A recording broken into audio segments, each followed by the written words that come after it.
Assalamualaikum students. Hope you all are fine and doing very good. I am Umra Hamid from Desert Rose Psychics, and today we will do hydrocarbons, a new topic that is unsaturated hydrocarbons. And in unsaturated hydrocarbons, you know that there are two types of unsaturated hydrocarbons, either they are alkenes or they are alkynes. In the last lecture, we are done with alkanes. So now today we will start off the lecture from alkenes, and we will do in this lecture we will do definitions, sources, uses, nomenclature of the alkenes, preparation of the alkenes, some of its physical properties as well as the reactions. I will try to cover up all the basic topics of related to alkene in one whole lecture that you can grab it very easily.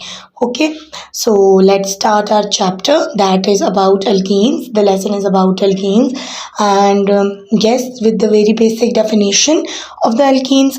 So alkenes are the inorganic compounds in which generally there is carbon carbon double bond, यानी carbon और carbon के दरमियान में whenever there is a double bond, either वो कितनी भी बड़ी chain हो, फॉर एग्जांपल इट इज़ 10, 20 और 30 और मोर देन 30 कार्बन चेन, लेकिन उसके अंदर कोई भी कार्बन अगर दूसरे कार्बन के साथ with a double bonded bond जुड़ा हुआ है, सो that is called an alkene. Okay, और ऑब्वियसली जैसे हमने अल्कीन के एंड पे जो है वो because of a single bond ANE लगाया था, तो इसके नॉमेनक्लेचर में ईन आ जाता है, ENE. और उसके बाद जो है alkyne is often use the synonym for olefins, यानी ऑयल कंटेनिंग कंपाउंड्स हैं ये, ठीक है. और जो दूसरी बात है कि जनरली जो है वो मोनो अल्कीन्स को डिस्टिंग्विश किया जाता है इस तरह के टर्मिनल्स और इंटरनल, यानी आइदर जो है वो जो सिंगल चेन अल्कीन्स होंगे उनके टर्मिनल के ऊपर डबल बॉन्ड फाइंड हमें मिल रहा है, या either we are getting the double bond in the chain, यानी लॉन्ग चेन है अगर तो वो टर्मिनल्स पे है या वो इनसाइड या इंटरनल अंदर चेन के अंदर कहीं पे पाया जा रहा है. ठीक हो गया. ओके जी. सो जो they are also called olefins, ठीक है जी. और टर्मिनल अल्कीन जो होते हैं वो always and always more useful होते हैं. और एग्जांपल जो है वो इसमें सबसे सिंपलेस्ट जो अल्कीन हमारे पास होता है, चूंकि अगर डबल बॉन्ड बनेगा तो वो दो कार्बन के दरमियान बन सकता है ना. सो जो the very simplest, the very single, the very first element जो है वो अल्कीन्स में कौन सा आ जाएगा, दैट इज इथीन. ओके, सो उसके बाद इथीन है, तो जैसे जैसे फिर आगे बढ़ते जाएंगे तो हम उसका नाम भी चेंज करते जाएंगे, जैसे ब्यूटीन हो जाएगा, फिर जो है वो पेंटीन हो जाएगा. ठीक हो गया. ओके जी. तो इसके बाद आ जाएंगे सोर्सेज में आपके पास क्या है कि चूंकि दे अल्कीन्स जो हैं वो अनसैचुरेटेड मॉलिक्यूल्स होते हैं, तो मोस्टली जो है वो अल्केन्स की क्रैकिंग से या by pyrolysis of the alkanes जो है वो इनको हम एक्सट्रैक्ट कर लेते हैं. और दूसरी चीज़ ये है कि इनको हम क्रूड ऑयल, क्योंकि ये ऑयली इन नेचर ऑलिफिन्स है ना, तो इसीलिए इनको क्या किया जाएगा कि इनको ऑयल्स में से या नेचुरल गैस में भी इनको एक्सट्रैक्ट किया जाता है. ठीक हो गया.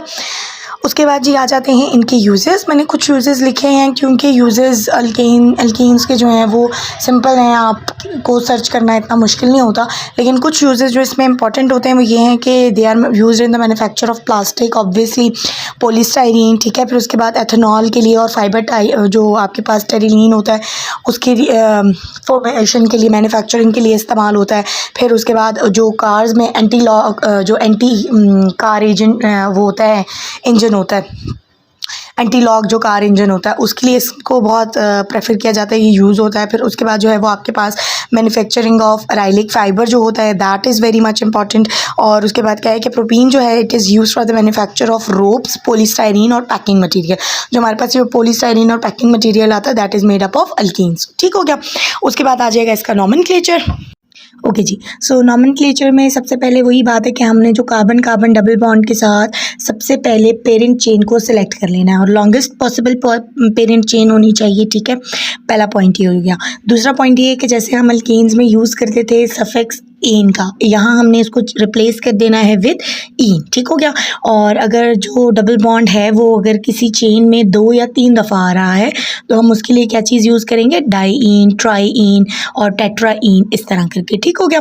फिर उसके बाद जो थर्ड पॉइंट है कि वो क्या है कि अब जैसे फॉर एग्जांपल पोजीशंस, अब इसके साथ ऐसे कि डबल बॉन्ड जो है वो या साइड चेन्स के अंदर लगे हुए हो ना, तो फिर हम उसके लिए पोजीशंस यूज़ करते हैं। जैसे 1 डबल बॉन्ड है, पोजीशन 1 के ऊपर डबल बॉन्ड है, पोजीशन 2 के ऊपर, यानी डबल बॉन्ड जहाँ भी लगा होगा, यानी हम ट्राई इन और ट्राई इन टेट्रा इन लगाने के बजाय हम वो तो लगाएंगे ही लगाएंगे एंड पे, लेकिन हम जो है वो पोजीशन भी बताएंगे कि किस किस पोजीशन के ऊपर जो है वो डबल बॉन्ड है। ठीक है, जैसे हम अमूमन क्या करते हैं कि फंक्शनल ग्रुप की पोजीशन बताते हैं ना, उसी तरह हमने डबल बॉन्ड की पोजीशन भी बतानी है। ठीक है, फिर उसके बाद जो है वो अगर ऐसा हो जाए कि लॉन्गेस्ट पॉसिबल चेन जो है वो लॉन्गेस्ट नंबर जो है वो एंड कर रहा हो, कि आपके पास जो है ना वो, यानी 2 बड़ी चेन जो है वो अल्केन की हो और जो स्मॉलेस्ट चेन हो वो अल्कीन की हो, लेकिन फिर भी आपने प्रेफरेंस जो है वो हमेशा अल्कीन वाली चेन को देनी होती है। ठीक है, और उसके बाद जो है वो सफिक्स इन ही लगाएंगे आप उसमें, जो लॉन्गेस्ट मतलब जो आप मेजरली नाम देंगे वो इन के साथ, यानी अल्कीन को प्रेफर करेंगे आप अल्केन के ऊपर। और उसके बाद क्या है कि अगर जो है वो 2 या 2 से ज़्यादा होते हैं तो वो जो रूल फॉलो होगा कि आप ये देख लेंगे कि किस तरफ से स्मॉलेस्ट नंबर मिल रहा है आपके डबल बॉन्ड को, यानी अगर 2 साइड से डबल बॉन्ड आ रहा है, एक तरफ से डबल बॉन्ड को 3 नंबर मिल रहा है, दूसरे नंबर तरफ से 4 नंबर मिल रहा है, तो आप क्या करेंगे कि आप 3 नंबर वाली साइड से स्टार्ट कर लेंगे। ठीक हो गया, उसके बाद जो है वो आपके पास क्या होगा कि जो लास्ट पॉइंट है वो वही होता है कि जैसे भी जो है वो आपके साथ हेलोजेंस या कोई भी ग्रुप फंक्शनल ग्रुप अटैच हो जाएगा तो उनको उनकी पोजीशन के साथ, जैसे हम अल्केन के लिए लिखते थे वैसे ही हम जो है वो अल्कीन्स के लिए भी इसको ऐड कर देंगे। ओके स्टूडेंट्स, जो हमारा नेक्स्ट टॉपिक है दैट इज़ प्रिपरेशन, कि एल्कीन्स को हम एक्चुअली प्रिपेयर कैसे करते हैं। तो there are 5 steps to 5 processes to prepare the alkenes. Number 1 is dehydrohalogenation, यानी हम हाइड्रो और हेलोजन को निकाल कर अल्काइल हैलाइड में से, अल्काइल हैलाइड है तो उसमें से हम डीहाइड्रोहेलोजिनेशन, यानी डी का मतलब होता है रिमूवल ना, तो removal of hydrogen and halogen. फिर उसके बाद जो दूसरा पॉइंट है that is dehydration of alcohol, यानी अल्कोहल्स में से वाटर मॉलिक्यूल को डिहाइड्रेट करा देंगे। जो थर्ड है that is dehalogenation of vicinal dihalide, vicinal dihalide में से आप हेलोजन को रिमूव करा देंगे। फिर हॉफमैन रिएक्शन है and then hydrogenation of alkynes, यानी अल्काइंस में आप एडिशन ऑफ हाइड्रोजन्स करा देंगे। ठीक हो गया, अब हम इन रिएक्शंस को 1 बाय 1 जो है वो डिटेल में स्टडी करते हैं। अब डीहाइड्रोहेलोजिनेशन ऑफ अल्काइल हैलाइड है तो उसमें जो है वो आपके पास सिंपल है कि आपके पास जो है वो डी का मतलब होता है removal, hydro and hello. So hydro hello का मतलब हो गया कि हाइड्रोजन और हेलोजन का रिमूवल हो जाएगा। ठीक है, और आप किसी भी अल्काइल हैलाइड ग्रुप अटैच होगा उस अल्काइल हैलाइड में से आप जो है वो एक हाइड्रोजन और एक हेलोजन को रिमूव कराएंगे और आपके पास जो है वो सिंपली डीहाइड्रोहेलोजिनेशन हो जाएगी। ठीक हो गया, alkyl halide on refluxing with alcohol KOH undergoes a loss of hydrogen halide to form an alkene. The ease of hydrohalogenation is alcohol in the following order, कि क्या होगा कि डिफरेंट अल्काइल हैलाइड ग्रुप जो होंगे वो remove तो करा लेंगे आप, उसमें मेजरली आपके पास क्या होगा कि क्या करेगा कि आपके पास रिमूवल ऑफ वाटर के साथ ये एक रिएक्शन जो है वो फॉर्म हो जाएगा। और अच्छा जी, अब आपके पास क्या है कि डिफरेंट अल्काइल ग्रुप जो हैं वो डिफरेंटली बिहेव करेंगे। अगर वो टर्शरी अल्काइल हैलाइड है यानी टर्शरी ग्रुप के साथ अटैच है तो वो सबसे ज़्यादा अच्छा ये रिएक्शन करेगा। अगर वो सेकेंडरी ग्रुप के साथ अटैच है तो वो रिएक्शन यानी वो स्टेबल होगा ज़्यादा, और जितना ज़्यादा स्टेबल होगा उतना लेस रिएक्टिव होगा, उतना ही ज़्यादा। उसी तरह आप प्राइमरी की बात करेंगे तो प्राइमरी अल्काइल हैलाइड जो है वो सबसे ज़्यादा स्टेबल होगा और जितना स्टेबल होगा वो उतना लेस रिएक्टिव हो जाएगा। ठीक है, नीचे आपके पास एक रिएक्शन दिया हुआ है जिसमें जो है वो डबल बॉन्ड के अक्रॉस एक साइड से रिमूवल ऑफ हाइड्रोजन और दूसरी साइड से रिमूवल ऑफ ब्रोमीन होगा, जिसको आप कहते हैं कि आपके पास क्या हो गया कि एक रिमूवल ऑफ हाइड्रोजन एंड दूसरे कार्बन से removal of bromine. So that is actually the formation of alkyl halide. ठीक हो गया, ये अल्काइल हैलाइड से डीहाइड्रोहेलोजिनेशन होगी। Now the second process that is dehydration of alcohols. तो डिहाइड्रेशन का मतलब यही हो गया कि removal of a water molecule. तो ये बिल्कुल उसी तरह का डिहाइड्रेशन ऑफ अल्काइल हैलाइड की तरह का ये एक रिएक्शन है जिसके अंदर आप जो है वो ये देखेंगे कि यहाँ पे अब आप वहाँ पे डिहाइड्रोहेलोजिनेशन थी यानी एक हाइड्रोजन और एक हेलोजन था, यहाँ पे आपके पास एक वाटर मॉलिक्यूल रिमूव होगा। ठीक हो जाएगा। अच्छा, रिएक्शन सीक्वेंस अगर आप देखेंगे तो वो सिमिलरली वैसा ही है कि टर्शरी अल्कोहल जो होते हैं वो चूँकि सबसे ज़्यादा अनस्टेबल होते हैं तो सबसे ज़्यादा अनस्टेबल है तो सबसे हाईली रिएक्टिव होंगे। फिर सेकेंडरी अल्कोहल जो होते हैं वो ज़रा थोड़े से अच्छे होते हैं रिएक्शन में, मतलब थोड़े से स्टेबल होते हैं तो वो लेस रिएक्टिव होंगे टर्शरी से, और प्राइमरी अल्कोहल जो है वो सबसे ज़्यादा स्टेबल होते हैं इसलिए वो सबसे कम रिएक्टिव होंगे। ठीक हो गया।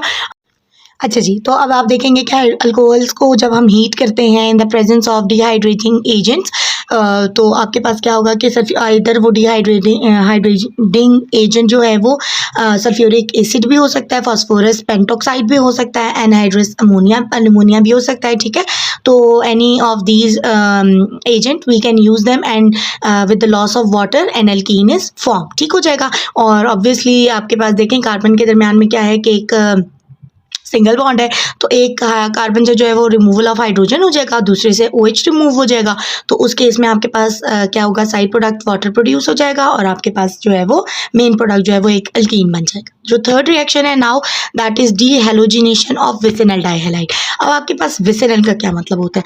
विसिनल डाइहैलाइड का मतलब ये होता है कि आपके पास when two halogens are attach to carbon atoms, ठीक है, कंसेक्यूटिव कार्बन एटम्स के साथ, एडजेसेंट कार्बन एटम्स के साथ, एक्चुअली जब दो हाइड्रोजन्स अटैच होंगे, सॉरी दो हेलोजेंस अटैच होंगे, सो दैट इज विसिनल डाइहैलाइड, ठीक हो गया। नाउ आपके पास जो है वो डी हेलोजिनेशन का मतलब ये है कि removal of two halogen atoms plus vicinal dihalide, यानी ऐसे दो का आपके पास डाइहैलाइड यानी दो हैलाइड ग्रुप जो है वो रिमूव होंगे और दो हैलाइड ग्रुप जो है वो रिमूव हो जाएंगे और आपके पास जो विसिनल ग्रुप होगा यानी कार्बन्स के साथ, एडजेसेंट कार्बन्स के साथ दोनों हेलोजन जो है वो अटैच हुए, ठीक हो गया। अच्छा जी, अब जो रिएक्शन है वो यही है कि आपके पास जो डाई हेलोजन डेरिवेटिव्स होंगे अल्केन्स के, आप उनके साथ क्या करेंगे कि किसी बहुत स्ट्रॉन्ग बेस की प्रेजेंस में उसमें से आप जो है वो रिमूवल कराएंगे दो नेबरिंग, दो एडजेसेंट हेलोजेंस की, तो आपके पास जो है वो एक अविनाइल हैलाइड जो है वो, सॉरी आपके पास जो है वो क्या बन जाएगा, एक विनाइल ग्रुप क्रिएट हो जाएगा, ठीक हो गया। अब उसमें जो है वो आपके पास रिमूवल जब होगा तो ड्राई हैलाइड का हो जाएगा। उसके बाद आपके पास आ जाएगा fourth reaction, that fourth reaction is Kolbe's electrolysis.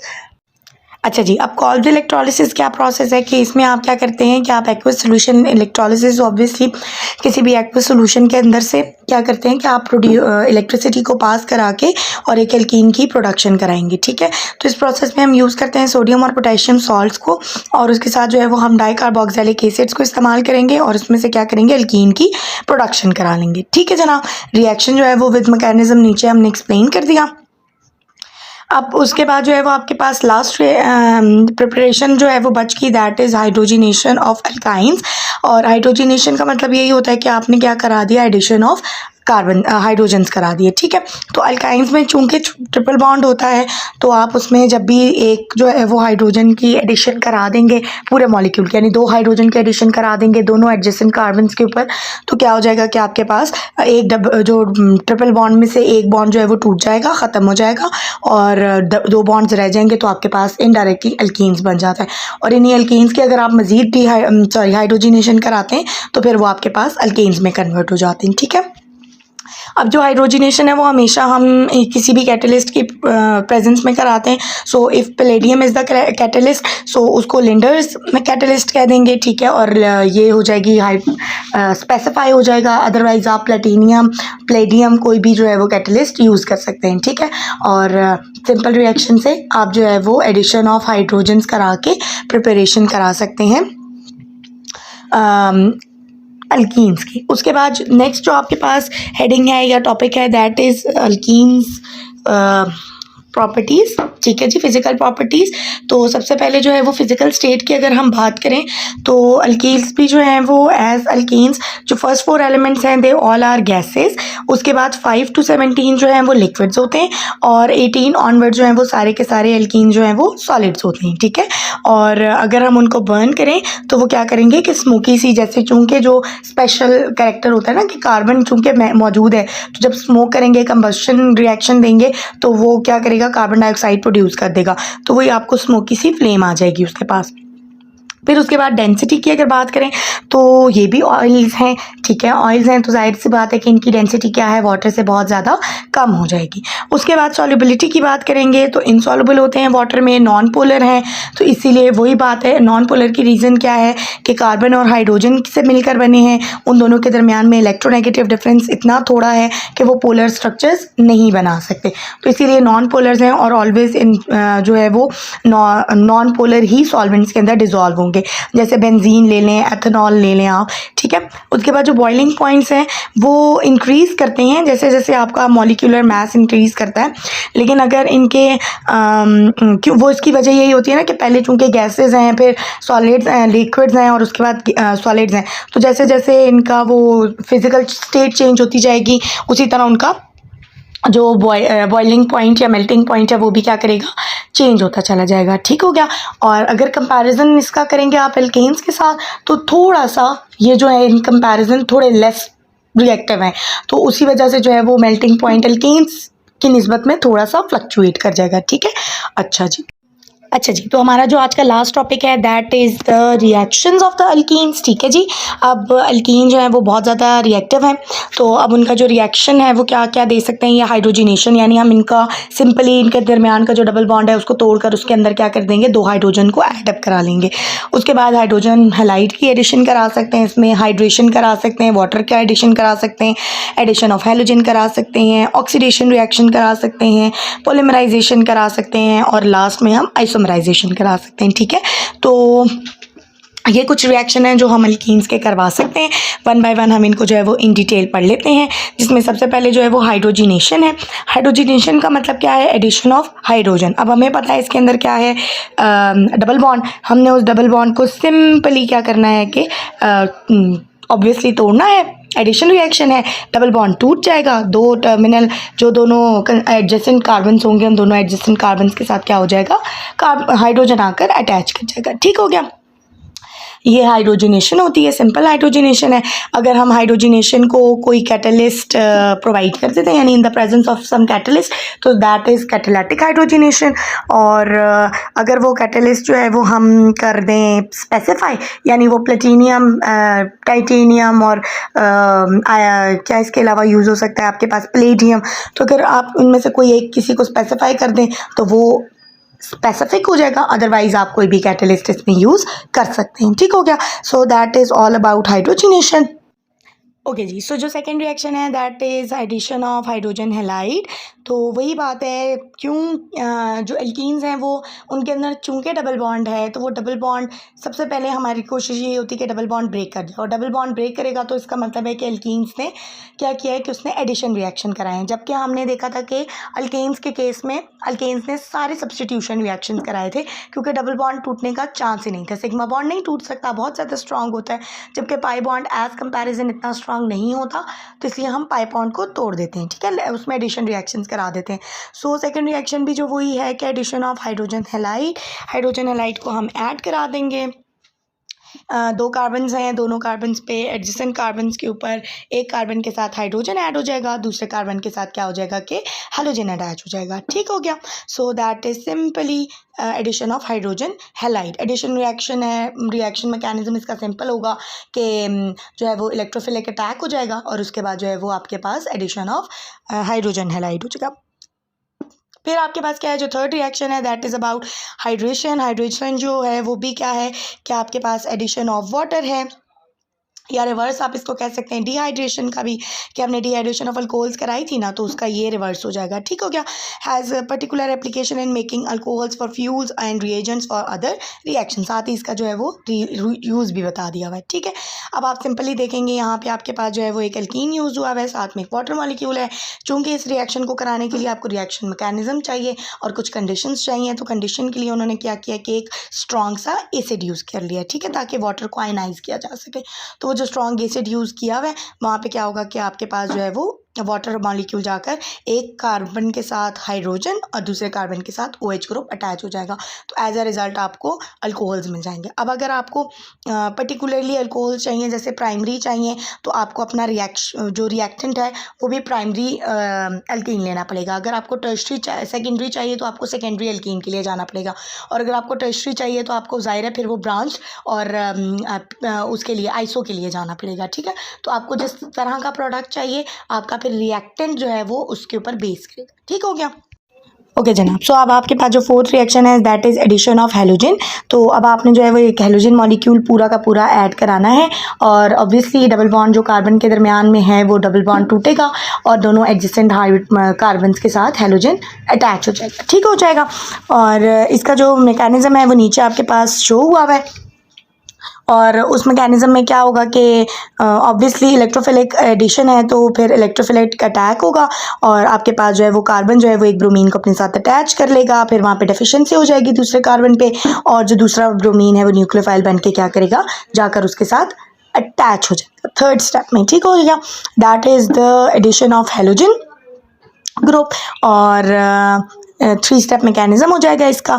अब हेलोजेंस में जो है वो हमें ये पता है कि क्लोरीन ब्रोमीन जो है वो अच्छा रिएक्शन देते हैं, आयोडीन जो है वो इतना अच्छा नहीं देता और जो फ्लोरीन है वो इतना ज़्यादा स्ट्रॉन्ग दे देता है कि वो हम उसको अमूमन यूज़ नहीं करते। ठीक है, तो ये ओके जी। उसके बाद आ गया जनाब ऑक्सीडेशन। फिफ्थ रिएक्शन है आपका ऑक्सीडेशन का।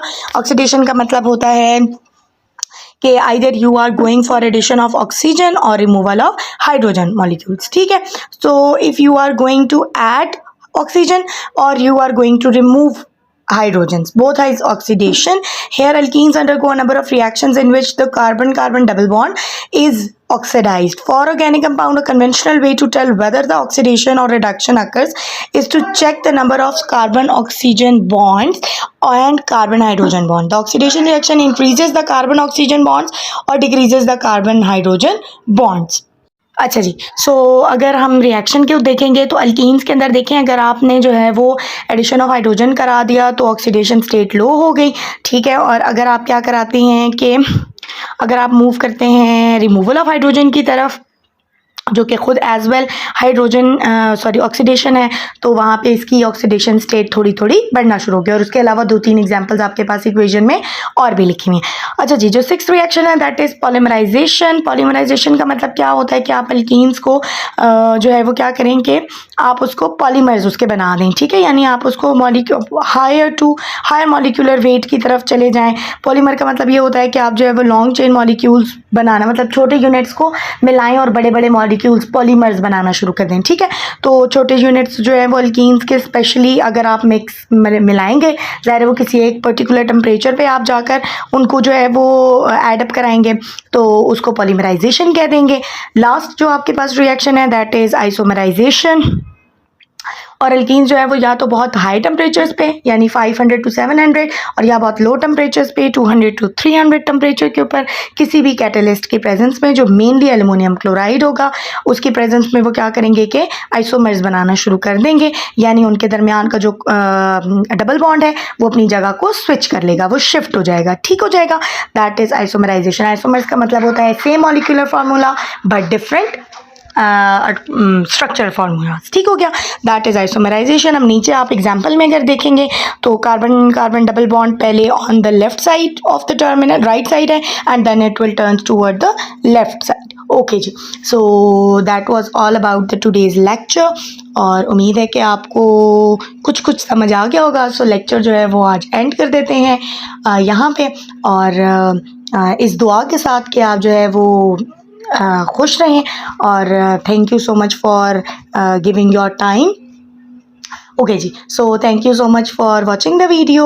Please do like the video, subscribe the channel and press the bell icon to get more informative content and please do support if you get a little bit of information. अगर आपको लगता है कि आपने थोड़ा सा भी सीखा है तो भी आप सपोर्ट ज़रूर करें। ठीक है जी, थैंक यू सो मच।